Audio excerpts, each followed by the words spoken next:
football. Okay, real quick. There it is. Yeah, I'll just run this down for you. Yep. The Vikings are in a hell of a good position for tomorrow. I mean, they can move up in the second like they did with Delvin Cook, or they could just hang out and see what happens. Guys that I would keep an eye on, Cody Ford as a pick in the second round would be pretty darn good. Dalton Reisner for sure. Deebo Samuel, wide receiver out of South Carolina, someone who caught my eye in this process. Irv Smith, tight end. Elgton Jenkins, interior offensive lineman. High potential tackle Greg Little is a guy that I would keep an eye on as well. Paris Campbell from Ohio State, who's a highly talented playmaking type wide receiver. Those are just a few of the names. If one of those guys ends up with the Vikings, but I should really tell you about the cornerbacks. Oh, here we go. Greedy Williams, but also Julian Love out of Notre Dame, your guy.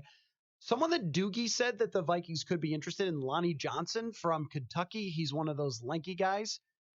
He is a really interesting one. Also, Joe Juwan Williams from Vanderbilt, another lanky type of corner, and Trayvon Mullen, Justin Lane from Michigan State. Like, there are corners. I mean, I would be, at this point, honestly, if 50 was not a corner, I would be stunned because there are a bunch of them. So unless there's some preposterous run on corners in the second round, I think the Minnesota Vikings are taking a corner tomorrow. Gentlemen, that's Matthew Coller, and he's just done a wonderful job analyzing this in the lead up. And you can find. I can still draft him the second round. Well, you can find a lot more where this came from on ScoreNorth.com. Hold on, final thoughts from us, Phil. Let's go quick here. We haven't given.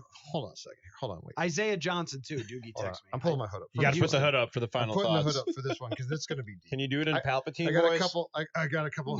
How's Palpatine sound? I got a couple final thoughts here. One is 30 seconds. One is kudos to the Vikings because this draft went great. You took the right guy. You addressed the right position in the first round. We could debate if that happened last year, but you definitely did this year. But the theme of tonight is this: the incompetence of some teams helped the Vikings so much. Yeah. Oakland and the Giants, thank you very much, because the fact that you were run like teams from the Alliance or XFL and not the National Football League is of tremendous, tremendous help. I'm serious. Honest to God, what those teams were doing, I have no clue. But when we were talking this afternoon about the fact that there was some fear that the offensive linemen that we all liked, none of them would be there. And instead you had your pick of what, at least 3 of them, not 4 of them?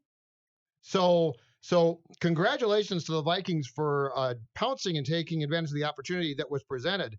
But also, at least 2 teams, you were unbelievable. Oakland and the Giants, you're incredible. And if you don't make personnel changes, with your GMs and coaches in the coming years, I will be shocked because that was some first-class incompetence from those clubs. I'll just say the Vikings filled a need with a player that a lot of smart people rave about. They filled a need in the short term, and they filled a need maybe for the long term. And so they got the best of both worlds with this first-round pick and a lot of high caliber players on the board for the second round. Think about the ages real quick now of the Vikings offensive line and the core that they have. 3 guys under 25 years old. Yeah.